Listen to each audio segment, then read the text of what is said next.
Welcome to icons learning. और आज हमारी माइक्रोसॉफ्ट एक्सेल की क्लास नंबर 4 के अंदर हम एंट्री कर रहे हैं। क्लास नंबर 4 काफ़ी इंपॉर्टेंट रहने वाली है क्लास। इस क्लास के अंदर हम क्या सीखेंगे, लेट्स सी, देखते हैं। एक्सेल हमने ओपन किया, ऑलरेडी हमारा एक्सेल ओपन है।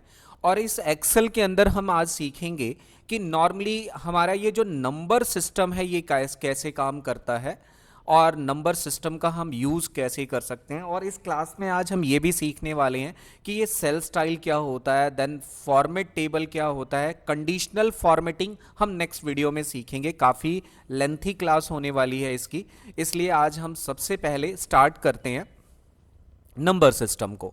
यहाँ नंबर सिस्टम में आपने देखा कि ये डेसिमल्स आ रहे हैं, देन हमारे पास ये जर्नल ऑप्शंस है, general, number, currency, short date, long date. इनका हम यूज़ कैसे करते हैं। नॉर्मली अगर हम कोई भी डाटा बनाते हैं, मान लिया जाए कि हमने कोई भी डाटा बना रखा है और डाटा हम नंबर फॉर्मेट में बनाते हैं, क्योंकि नंबर की बात की गई है तो हम नंबर पे ही ये सारी चीज़ें अप्लाई होंगी।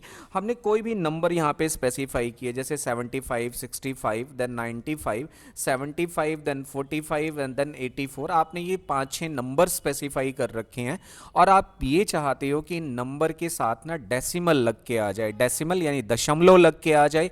तो हम यहां से कैसे स्टार्ट करेंगे, आप देखोगे इंक्रीज डेसिमल एक पॉइंट आ रहा है, आप देख रहे हो आपके नंबर के साथ यहां पे डेसिमल एक्टिवेट हो गए हैं। अगर आप डेसिमल को डिक्रीज करना चाहते हो तो ये आपको स्क्रीन टिप्स दिखा रहा है, डिक्रीज डेसिमल, आप यहां से डिक्रीज कर सकते हो। Increase decimal then decrease decimal as per requirement. जो भी आप अकाउंटिंग का काम कर रहे हैं या कोई भी एक्सेल पे बिल वगैरह बना रहे हैं, तो नॉर्मली या कोई भी ऐसा डाटा है जो कि आप फ्रैक्शन वैल्यू में लिख रहे हैं, जैसे कोई भी कैलकुलेशन है, जैसे मैं आपको बताता हूं कि डेसिमल की मेनली रिक्वायरमेंट रहती कहां पे है। जैसे किसी ने मेरे से कहा कि 700, ये मेरे पास एक वैल्यू है, इसका ना 17% कैलकुलेट करो, 17% मुझे निकाल के दिखाओ। तो इस वैल्यू, ये वैल्यू है कहां पे मेरे पास, सी कॉलम के, ये मेरे पास कहां पे है, सी कॉलम के सेकेंड रो पे, और हमें आंसर डी पे चाहिए, डी कॉलम के सेकेंड रो पे चाहिए। और मैं इसका कितना निकालना चाहता हूं, 17% निकालना चाहता हूं, 17%। तो सीधा सा फॉर्मूला हम लगाएंगे, इक्वल टू आप यहां पे यूज करोगे, इक्वल टू।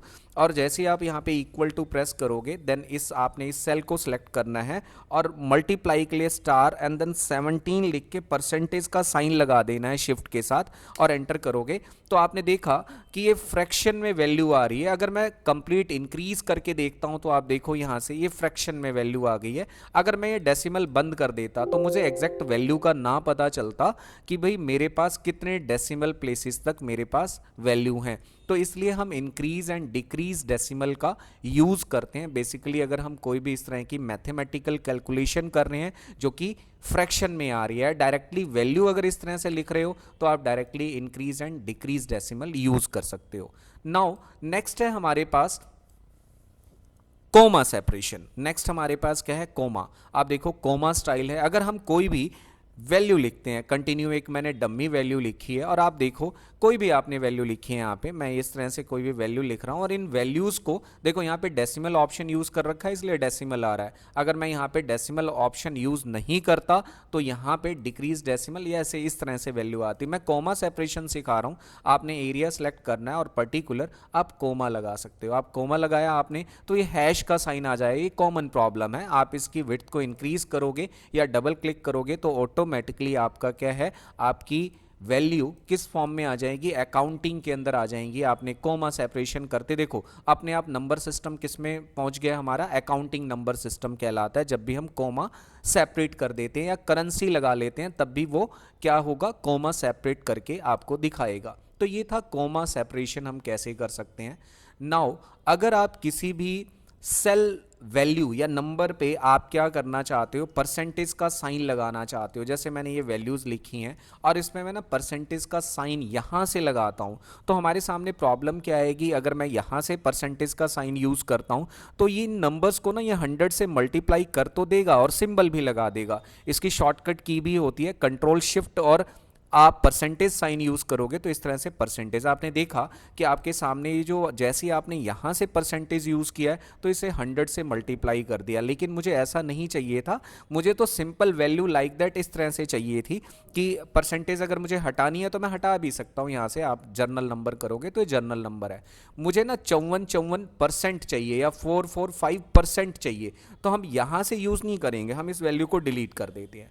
हमें जब परसेंटेज लेना है तो हम इस एरिया को सिलेक्ट करें जहां पे हमें परसेंटेज शो कराना है, तो हम यहां से क्लिक नहीं करेंगे, हम क्या करेंगे डायरेक्टली हमने ये वैल्यू डिलीट कर दी।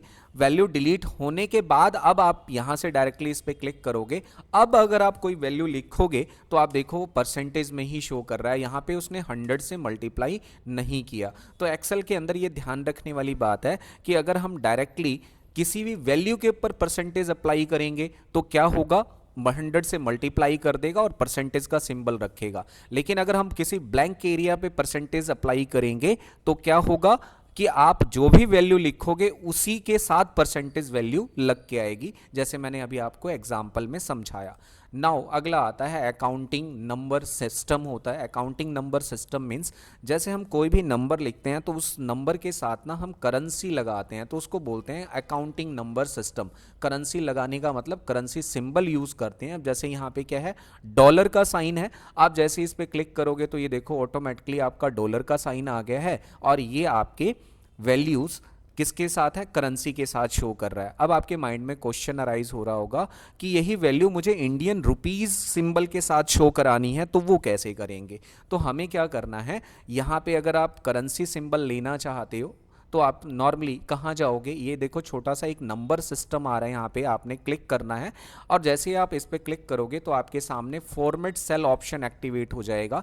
ये काफ़ी सारे हैं, इसमें अलाइनमेंट है, फोंट है, बॉर्डर है, फिल है, देन प्रोटेक्शन है, ये आगे आने वाली वीडियो में हम सीखने वाले हैं। फिलहाल हम यहाँ पे नंबर सिस्टम सेट कर रहे हैं। नंबर में हम क्या सेट कर रहे हैं जी, करेंसी।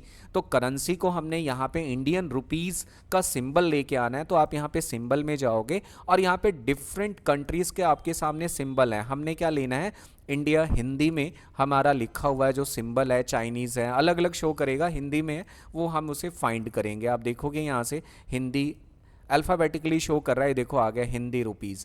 अब जैसे मैं इस पर क्लिक कर देता हूँ देन ओके करूँगा, अब मैं कोई भी वैल्यू लिखूँगा तो मेरा सिंबल जो है रुपीज़ के साथ आएगा लाइक दैट। आपने देखा ये करेंसी है। Got it my point. अगर मैं इसी को अकाउंटिंग में कन्वर्ट कर देता हूं तो अकाउंटिंग और करेंसी में डिफरेंस आपको यही मिलेगा कि आपने जो भी, ये तो अकाउंटिंग सिंबल आपने लगाया है, जैसे आप अकाउंटिंग, ये अपना डॉलर साइन बाय डिफॉल्ट आ रहा है, वैसे जो न्यू वर्जन है एक्सेल के अंदर आप देखोगे इस सिंबल्स के अंदर आपको क्या मिलेगा, इंडियन रुपीस का भी सिंबल मिलेगा, यहाँ पे डॉलर एप्लीकेबल हो गया। अकाउंटिंग और सिंपल करेंसी में डिफरेंस यही है कि आपका जो ये सिंबल है डॉलर का या रुपीस का, इसके साथ क्या होता है, चिपक के आएगा, यानी साथ साथ लिखा हुआ आएगा, और अकाउंटिंग में एक प्रॉपर रेंज में सेपरेशन होके आता है। तो ये आपने देखा कि हम यहाँ से सिंबल भी यूज़ कर सकते हैं। एक बड़ी इंपॉर्टेंट चीज़ और आपको मैं समझाना चाहूँगा, यहाँ पे एक्सेल के अंदर जो है एक काफ़ी इंपॉर्टेंट फंडा है कि जैसे कई बार हम कोई भी सीरियल नंबर लिखते हैं और सीरियल नंबर लिखते वक्त हम सीरियल नंबर ना अपनी मर्जी से डिफाइन करना चाहते हैं। हम चाहते हैं कि भाई जैसे हम आधार नंबर लिखते हैं, एग्जाम्पल के तौर पे समझा रहा हूँ, तो आपको पता है कि आधार नंबर हमारे पास इस तरह के 4 डिजिट इस तरह से 3 3 बार के बाद आता है ऐसे, और मैं चाहता हूँ कि इसके बीच ना ऑटोमेटिकली हाइफन लग जाए हर 3 डिजिट्स के अंदर। ये जैसे मेरे पास डाटा है, मैं इसको ड्रैग करता हूँ और मैं ना इसको इस तरह से, मेरे पास डाटा है, मैं हर 3 डिजिट के बाद इसे सेपरेट करना चाहता हूँ। तो इसे सेपरेट कैसे करें, हमारे पास एक नंबर सिस्टम का बहुत बढ़िया ऑप्शन है। इस नंबर सिस्टम को ना हम कंट्रोल 1 से भी एक्टिव कर सकते हैं, ये भी बात आपने ध्यान रखनी है। कंट्रोल 1, कंट्रोल के साथ आपने 1 प्रेस करना है। देन इसके बाद आप यहाँ कस्टम में जब जाओगे ना और आप ये चाहते हो कि आपका जो है, आपका जो भी वैल्यूज़ हैं वो क्या आए, 3 3 सेपरेशन के साथ आए, तो हमने कुछ नहीं करना। यहाँ पे जर्नल पे एक आपने नॉर्मल ऐसे यूज़ करना है, आपने 3 टाइम्स 0 देन हैश का साइन यूज़ करना है, यहाँ से हैश, फिर से हैश हम कैसे, शिफ्ट के साथ 3 प्रेस करेंगे, देन अगेन हमने 3 टाइम्स 0 देन हमने हैश यूज़ किया, देन हमने 3 टाइम्स 0 हैश यूज़ किया है, और जैसे मैं इसको एक बार ओके अप्लाई करता हूँ, आप देखोगे ये अप्लाई मैंने जैसे ही अप्लाई किया है तो ये ना 0 0 अभी भी कॉमा आया नहीं है। अब मुझे ये मैंने हैश तो अप्लाई कर दिया है, हैश किस लिए होता है, गैप के लिए होता है। वापस हम कंट्रोल 1 में जाते हैं, और जो मैंने ये डिफाइन किया था हैश की बजाय मुझे तो यहाँ पे क्या चाहिए, हाइफन चाहिए। तो मुझे यहाँ पे क्या लगाना था, यहाँ पे हाइफन, और मैंने यहाँ पे क्या स्पेसिफाई कर दिया, हाइफन स्पेसिफाई कर दिया है। देन ओके करोगे तो आप देखो कि हर जितनी भी वैल्यूज़ के बाद आपने सेपरेशन करके देखा है तो आप हाइफन हाइफन लगा के आप यहाँ पे वैल्यू लिख सकते हो। हैश में नॉर्मली हम स्पेस के लिए यूज़ करते हैं। अब जब मैं कोई भी वैल्यू लिखूंगा तो मेरा उसी फॉर्मेट में आएगा। आप देखो, आप ध्यान से देखो क्या हो रहा है, हर 3 को सेपरेट करके लेके आ रहा है और मेरी काउंटिंग ऑटोमेटिकली चल रही है। तो इस तरह से हम नंबर सिस्टम को किसी भी वे में सेट कर सकते हैं। अब मैं आपको एक और एग्जांपल देता हूँ नंबर सिस्टम के अंदर। जैसे सपोज कि मुझे क्या करना है, मुझे जैसे हम कोई क्वांटिटी लिख रहे हैं, अब वो क्वांटिटी हमारे पास पीसीज में, किलोग्राम में, लीटर में आती हैं, और हम चाहते हैं कि जैसे यहाँ पे वैल्यू लिखें या वो क्वांटिटी हम लिखें, किसी भी आइटम की क्वांटिटी हो सकती है, उसके साथ ना सिंबल भी लगाना चाहते हैं। जैसे फॉर एग्जांपल मैंने यहाँ लिखा 10 पीस, अब मैं यहाँ पे 10 पीस लिख रहा हूँ, मैंने यहाँ पे लिख दिया 20 पीस। 20 ये कॉमा सेपरेशन है, आपने यहाँ पे 20 के साथ पीस लिख दिया, यहाँ पे क्या लिख दिया, 20 पीस। एंटर कर देते हैं, यहाँ 30 पीस लिख दिया, राइट। लेकिन ना कल को अगर मैं इसको टोटल करता हूँ, या इसका टोटल का यहाँ मैं अल्ट इक्वल टू या अल्ट प्लस एक फॉर्मूला होता है, मैं प्रेस करूँगा तो ये आंसर ना मुझे 0 शो करेगा।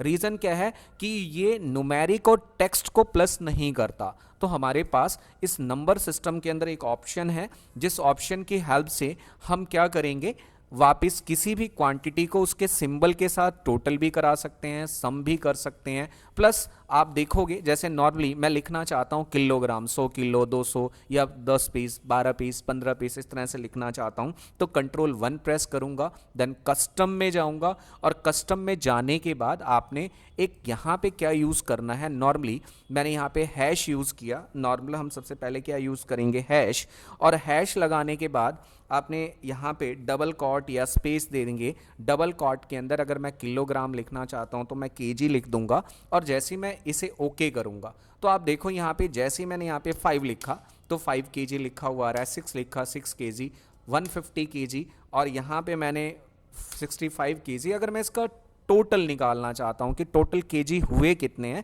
तो हम यहाँ पे अल्ट इक्वल टू जैसे ही प्रेस करेंगे या अल्ट प्लस प्रेस करेंगे तो ऑटोमेटिकली हमें ये टोटल करके दिखा देगा। तो ये काफ़ी इंपॉर्टेंट सिंबल है।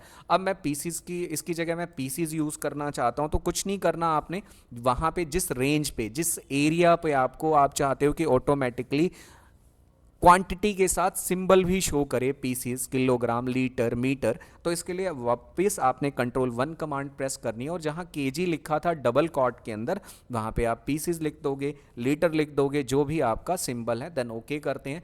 तो अब देखो यहाँ पे मैंने 10 पीस लिखा, देन यहाँ पे 20 piece, then 45 piece, then 54 piece, और जैसे ही अल्ट इक्वल टू करोगे तो ये आपको टोटल करके दिखाएगा। तो इस तरह के बहुत सारे ऑप्शंस हैं नंबर सिस्टम के अंदर जो कि हम आने वाली वीडियो में सीखेंगे। ये एडवांस एक्सेल का पार्ट है। एक चीज़ और भी मैं समझाता हूँ आपको।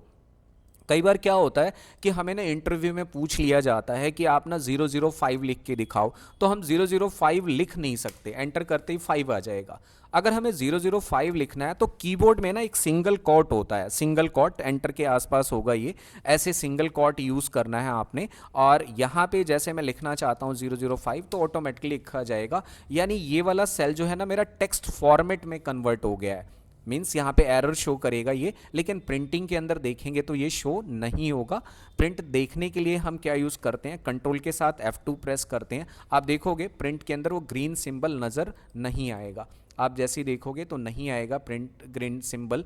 और वापस अगर हम यहाँ से नंबर सिस्टम को 0 के साथ स्टार्ट करना चाहते हैं तो पर्टिकुलर आप क्या करो, उस एरिया को सिलेक्ट करो, कहीं पे भी है आपने 0 लिखना है तो आप यहाँ पे नंबर सिस्टम में एक ऑप्शन आता है टेक्स्ट, आप टेक्स्ट क्लिक कर दो, और जहाँ पे जितना एरिया आपने सेलेक्ट किया है या पर्टिकुलर जो सेल सेलेक्ट किया है आप क्या करोगे, यहाँ पे आप यहाँ पे लिखोगे 001 तो राइट करेगा, क्योंकि मैंने ऑलरेडी पूरे के पूरे एरिया को टेक्स्ट में कन्वर्ट किया हुआ है। एक तो तरीका ये है, और दूसरा तरीका अभी मैंने आपको बताया कि भाई सिंगल कॉट के साथ आप 000 कुछ भी लिख सकते हो, आप 00 भी लिख सकते हो। ये एक क्वेश्चन अराइज होता है कि भाई नॉर्मली अगर मुझे कहीं 00 शो कराना है एक्सेल में तो हम इसे शो कैसे कराएंगे। Got it my point.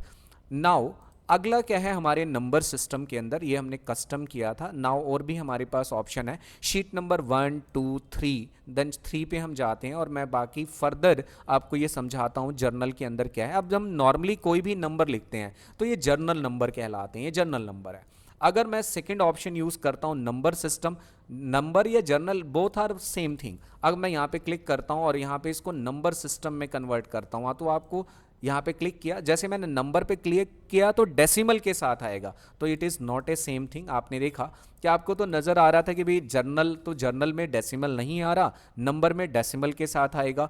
Currency आप देखोगे तो साथ करेंसी का सिंबल यूज हो जाएगा। जैसे ही आप करेंसी पे क्लिक करोगे तो ये क्या होगा, जो भी करेंसी आपकी एक्टिव होगी वो आपकी करेंसी उस वैल्यू के साथ अटैच होके आएगी। अगर इसी काम को आप अकाउंटिंग करते हो तो ये जो डॉलर का साइन आ रहा है ये इससे सेपरेट हो जाएगा और एक सीक्वेंस में दिखाएगा। इसको अकाउंटिंग बोलते हैं कि ताकि हमारे जो जितने भी करेंसी सिंबल हैं वो सेपरेट रहें। और ये हमारे पास करेंसी में और अकाउंटिंग में डिफरेंस है। करेंसी में तो इस तरह से अटैच होके आता है सिंबल, और अगर आप अकाउंटिंग करोगे तो ये सेपरेट होके आएगा। सिंबल कोई भी हो सकता है, इंडियन रुपीस भी हो सकता है। अभी मैंने आपको बताया भी है कि हम करेंसी को कैसे यूज़ कर सकते हैं, इंडियन रुपीस को।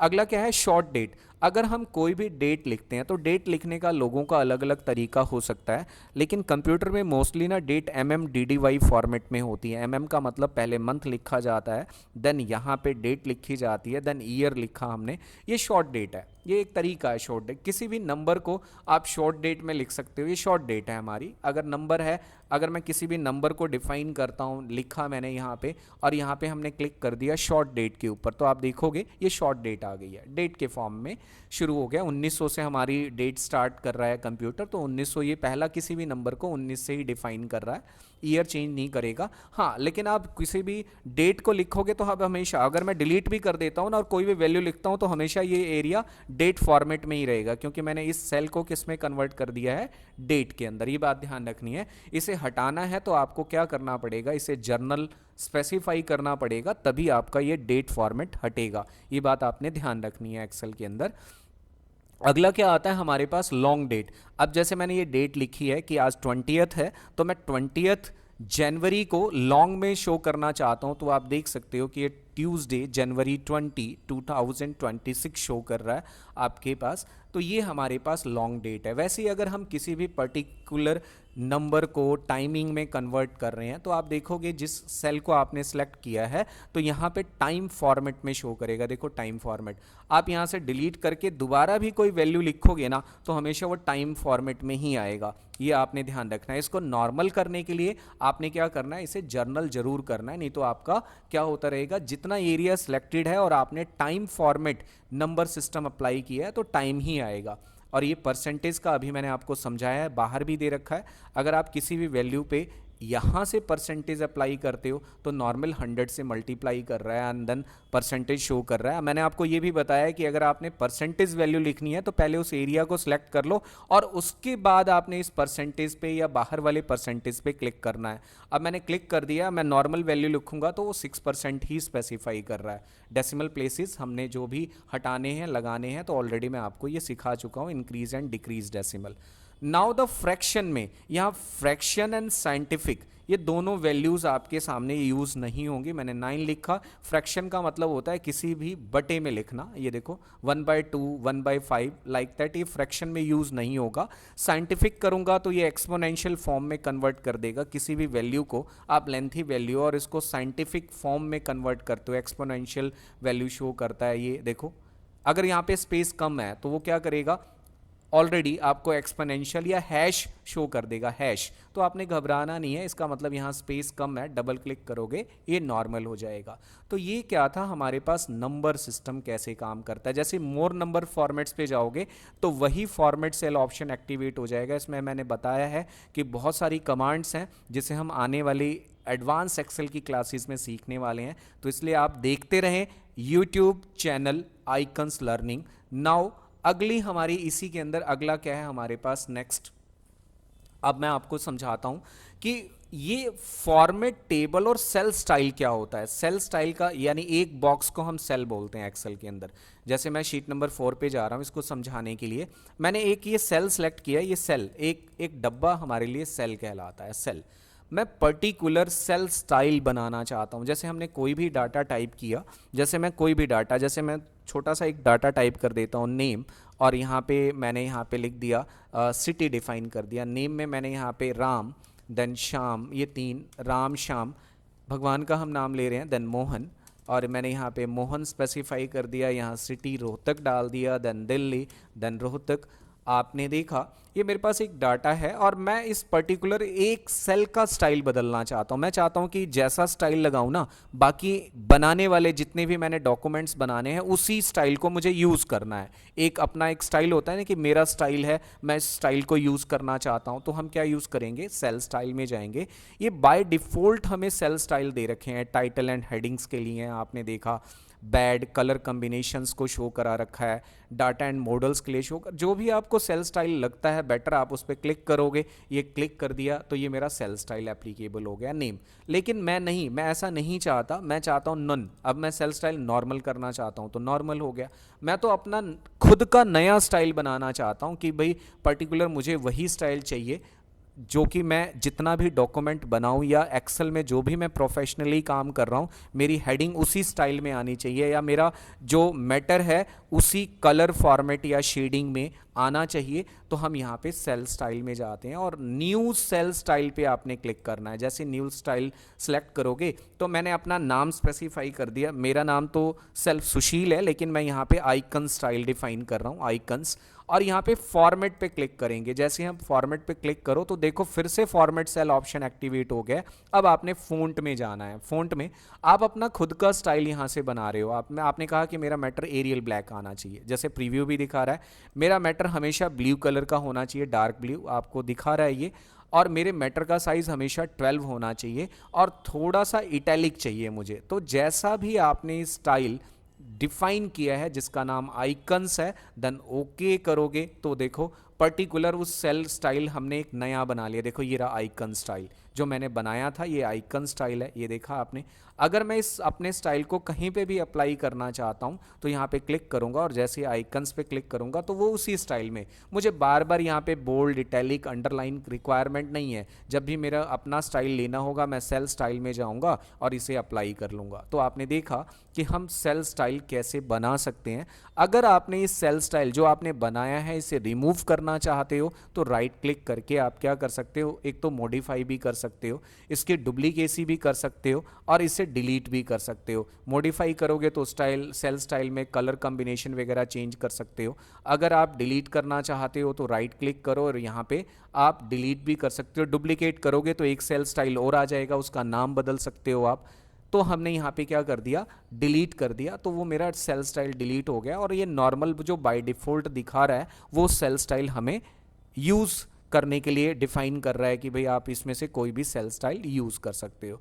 तो ये होता है सेल स्टाइल। इसके अंदर आपका एक छोटा सा पॉइंट आ रहा है, मर्ज स्टाइल हम आगे आने वाली वीडियो में डिस्कस करेंगे। अभी मैंने आपको सिंपल सेल स्टाइल बनाना सिखाया है। नाउ अगला क्या है हमारे पास, फॉर्मेट टेबल। ये भी काफ़ी इंपॉर्टेंट है। जैसे नाम से ही क्लियर हो रहा है कि भाई लाइट फॉर्मेट लेना है, मीडियम है, डार्क फॉर्मेट लेना है, या अपना नया टेबल का स्टाइल बनाना है, तो आप ये भी कर सकते हो। तो देखते हैं हम नया स्टाइल कैसे बनाते हैं। जैसे मैंने यहाँ पे क्या सेट कर दिया, जैसे सपोज मैंने यहाँ पे लिख दिए इंग्लिश के मार्क्स, देन मैथ्स के मार्क्स।